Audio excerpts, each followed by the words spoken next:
కడప జిల్లా railway Koduru Janasena MLA ఆరవ శ్రీధర్ చుట్టూ వివాదాల ఉచ్చు బిగుస్తోంది. ఎమ్మెల్యే తీరుపై అధిష్టానం సీరియస్ గా ఉన్న నేపథ్యంలో నేడు జనసేన త్రిసభ్య కమిటీ రైల్వే కోడూరులో విచారణ జరపనుంది. ఒక ప్రభుత్వ మహిళా ఉద్యోగి ఎమ్మెల్యేపై వరుస వీడియోలతో ఆరోపణలు చేయటం, అవి సోషల్ మీడియాలో వైరల్ కావడంతో పవన్ కళ్యాణ్ ఈ కమిటీని నియమించారు. నేడు ఉదయం 11:30 కమిటీ సభ్యులు శివశంకర్, టీసీ వరుణ్, రమాదేవి ఎమ్మెల్యేను నేరుగా విచారించనున్నారు. పార్టీ తీస్తే ఉపేక్షించేది లేదని పవన్ ఇప్పటికే స్పష్టం చేసిన నేపథ్యంలో ఈ విచారణపై సర్వత్రా ఉత్కంఠ నెలకొంది.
కడప జిల్లా రైల్వే కోడూరు జనసేన ఎమ్మెల్యే ఆరవ శ్రీధర్ చుట్టూ వివాదాల ఉచ్చుబిగుస్తోంది. ఎమ్మెల్యే తీరుపై అధిష్టానం సీరియస్ గా ఉన్న నేపథ్యంలో నేడు జనసేన త్రిసభ్య కమిటీ రైల్వే కోడూరులో విచారణ జరపనుంది. ఒక ప్రభుత్వ మహిళా ఉద్యోగి ఎమ్మెల్యేపై వరుస వీడియోలతో ఆరోపణలు చేయడం, అవి సోషల్ మీడియాలో వైరల్ కావడంతో పవన్ కళ్యాణ్ ఈ కమిటీని నియమించారు. నేడు ఉదయం 11:30 కమిటీ సభ్యులు శివశంకర్, టీసీ వరుణ్, రమాదేవి ఎమ్మెల్యేలను నేరుగా విచారించనున్నారు. పార్టీ పరువు తీస్తే ఉపేక్షించేది లేదని పవన్ ఇప్పటికే స్పష్టం చేసిన నేపథ్యంలో ఈ విచారణపై సర్వత్రా ఉత్కంఠ నెలకొంది.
కడప జిల్లా రైల్వే కోడూరు జనసేన ఎమ్మెల్యే ఆరవ శ్రీధర్ చుట్టూ వివాదాల ఉచ్చు బిగుస్తోంది. ఎమ్మెల్యే తీరుపై అధిష్టానం సీరియస్ గా ఉన్న నేపథ్యంలో నేడు జనసేన త్రిసభ్య కమిటీ రైల్వే కోడూరులో విచారణ జరపనుంది.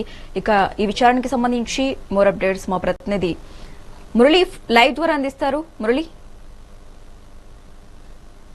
Good afternoon Satyarekha. కాసేపటి క్రితం త్రిసభ్య కమిటీ కూడా రైల్వే కోడూరుకు చేరుకున్నటువంటి ఒక పరిస్థితి. 3 సభ్యులతో ఏర్పాటు చేసినటువంటి కమిటీ రైల్వే కోడూరు చేరుకున్న తర్వాత నిన్న పవన్ కళ్యాణ్ ఆగ్రహం వ్యక్తం చేసిన తర్వాత ఇమీడియట్ గా అజ్ఞాతంలో ఉన్నటువంటి ఆరవ Sridhar railway Koduru MLA immediate గా రైల్వే కోడూరుకు చేరుకోవడం, కమిటీ ముందు కూడా హాజరైనటువంటి పరిస్థితి. అంటే ఇక్కడ పవన్ కళ్యాణ్ నిన్న ఆగ్రహం వ్యక్తం చేసిన వరకు కూడా ఈ త్రిసభ్య కమిటీ అరవ శ్రీధర్ దగ్గరికి వెళ్ళనటువంటి ఒక పరిస్థితి మనకి చూడొచ్చు. ఎందుకంటే ఒక సిల్లీ థింగ్ గా తీసుకున్నటువంటి పద్ధతి నేపథ్యంలో కాంట్రవర్సీ ఎక్కువ వస్తున్నటువంటి నేపథ్యంలో కూడా నిన్న పవన్ కళ్యాణ్ చేసినటువంటి హార్టెడ్ ఆర్గ్యుమెంట్స్, అలాగే తన ఆగ్రహాన్ని చూసినటువంటి నాయకులందరూ ఇమీడియట్ గా అరవ శ్రీధర్ని అజ్ఞాతం నుంచి బయటకు తీసుకొచ్చి తను కూడా కమిటీ ముందుకు తీసుకొచ్చినటువంటి ఒక పరిస్థితి కనిపిస్తుంది.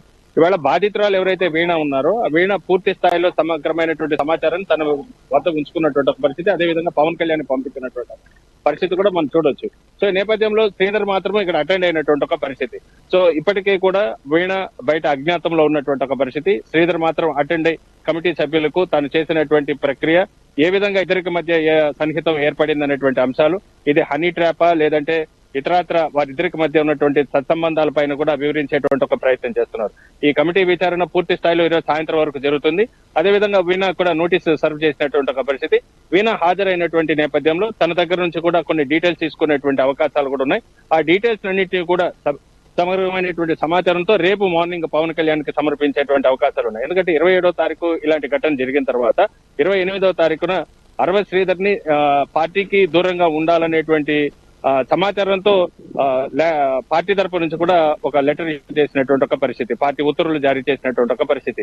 సో ఆ రోజు నుంచి ఈ రోజు వరకు కూడా, అంటే నిన్న పవన్ కళ్యాణ్ సమావేశం ఏర్పాటు చేసి దీనిపైన అరవ శ్రీధర్ పైన ఆగ్రహం వ్యక్తం చేసిన తర్వాత ఇమీడియట్ గా స్పందించినటువంటి అరవ శ్రీధర్ అదే విధంగా పార్టీ నాయకులందరూ కూడా ఒక తాటిపైకి వచ్చి ఇమీడియట్ గా ఈ సమావేశానికి కూడా హాజరు కావాల్సిందిగా సూచించిన నేపథ్యంలో ఈ రోజు ఎర్లీ మార్నింగ్ 3:30 వీరందరూ కూడా రైల్వే కోడూరుకు చేరుకున్నారు. కాసేపటి క్రితం ఒక ప్రైవేట్ హోటల్లో సమావేశాన్ని కూడా ఏర్పాటు చేసి శ్రీధర్ కూడా అటెండ్ అయినటువంటి ఒక పరిస్థితి కనిపిస్తుంది. శశిరేఖ, ఆల్రెడీ విచారణ స్టార్ట్ అయిందా? విచారణ ఎంత వరకు వచ్చింది? విచారణ కాసేపటి క్రితం 11:30 ప్రారంభమైంది. ఈ విచారణ అంతా కూడా సాయంత్రం వరకు జరిగేటువంటి అవకాశాలు ఉన్నాయి. ఎందుకంటే ఇప్పటి వరకు వీణ ఏదైతే వీడియోస్ రిలీజ్ చేసిందో దాంట్లో అసెంబ్లీలో ఉన్న సందర్భంలో కూడా చాటింగ్ చేస్తున్నటువంటి సందర్భాన్ని కూడా మనం చెప్పుకోవచ్చు. సో ఇలాంటి పరిస్థితుల్లో కొన్ని తన దగ్గర ఉన్నటువంటి వీడియోస్ అన్ని కూడా కొంత స్పెషలైజ్డ్ పర్సన్స్ దగ్గర నుంచి దాన్ని సెగ్రిగేట్ చేసి ఇన్వెస్టిగేషన్ చేయాల్సినటువంటి అవసరం కూడా ఉంది. ఎందుకంటే ఇక్కడ ఫోన్ ట్యాపింగ్ కూడా జరగడానికి అవకాశాలు ఉన్నటువంటి నేపథ్యం ఉంది. ఆర్టిఫిషియల్ ఇంటెలిజెన్స్ లో కూడా మార్పులు చేర్పులు చేయడానికి కూడా అవకాశం ఉన్నటువంటి నేపథ్యంలో ఇవి పూర్తి స్థాయిలో టెక్నికల్ ఎక్స్పర్ట్స్ మాత్రమే దీన్ని రివైల్ చేయగలరు. ఇది వాస్తవం ఏది అవాస్తవం ఏది అనేటువంటి అంశాలను కూడా చెప్పడానికి అవకాశం ఉంటుంది. ఎప్పుడైతే ఇది ఆర్టిఫిషియల్ ఇంటెలిజెన్స్ టెక్నాలజీ అనేది ముందుకు వచ్చినటువంటి పరిస్థితుల్లో ఇది ఏది వాస్తవం ఏది అవాస్తవం చెప్పడానికి కూడా నిర్దేశించినటువంటి ఒక సమయం అవసరం అవుతుంది.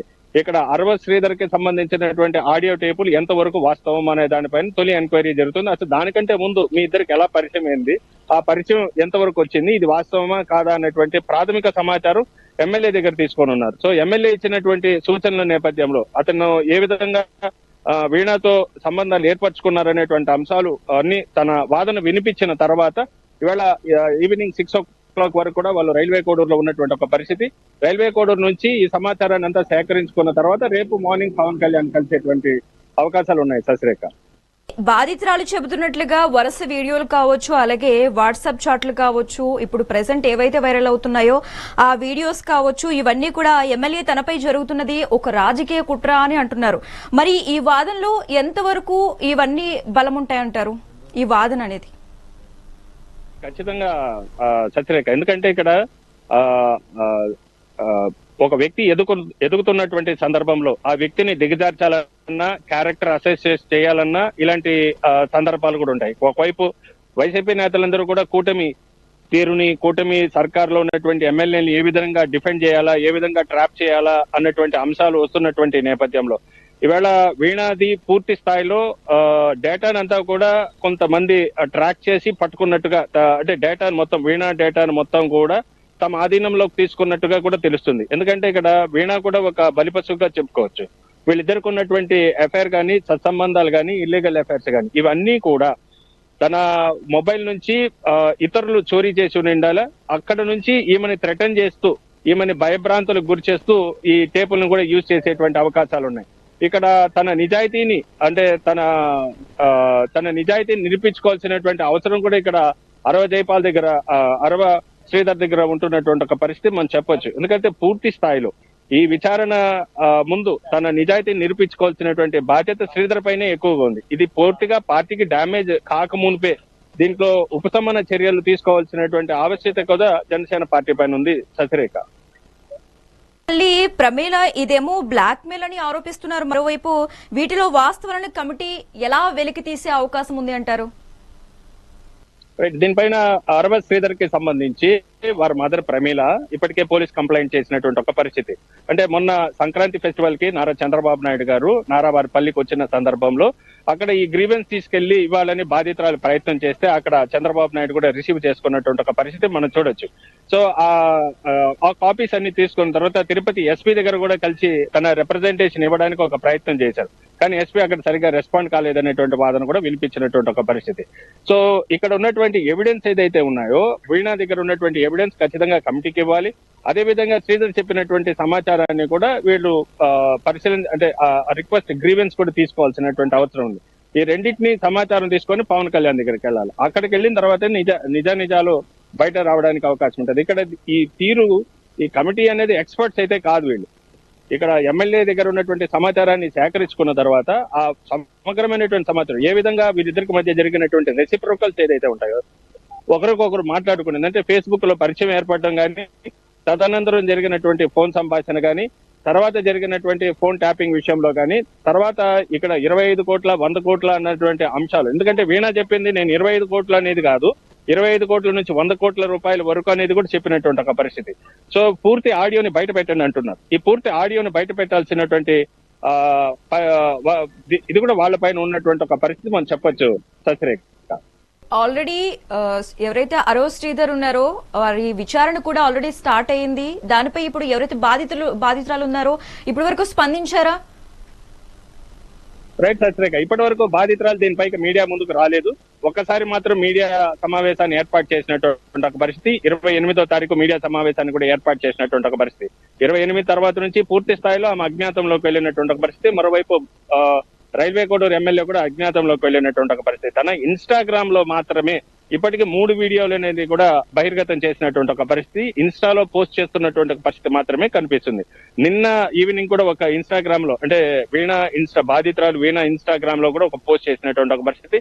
సో పవన్ కళ్యాణ్ ని బ్యాడ్ చేస్తున్నారు, ఇది రాజకీయ వేదిక కాదు, ఇది రాజకీయంగా సద్వినియోగం పరచుకోవడానికి మరోవైపు వైసీపీ ప్రయత్నం చేస్తుంది, ఇది పూర్తిగా మా ఇద్దరి మధ్య ఉన్నటువంటి ఇంటర్నల్ అఫైర్ గా కూడా ఒక వీడియో రిలీజ్ చేసినటువంటి ఒక పరిస్థితి. దీనికి ఎటువంటి పరిస్థితుల్లో పవన్ కళ్యాణ్ కి సంబంధం లేదు, దీనిపైన సమగ్రమైనటువంటి దర్యాప్తు చేయాలని రిక్వెస్ట్ చేసినటువంటి ఒక పరిస్థితి కనిపిస్తుంది. సస్పేక మురళి, పార్టీ క్రమశిక్షణ కావచ్చు, అలాగే మహిళల భద్రత విషయంలో రాజీ పడబోమని చెప్పే జనసేన ఈ ఆరోపణలు నిజమని తేలితే గనక ఎమ్మెల్యేపై ఎటువంటి యాక్షన్ తీసుకుంటుంది అంటారు?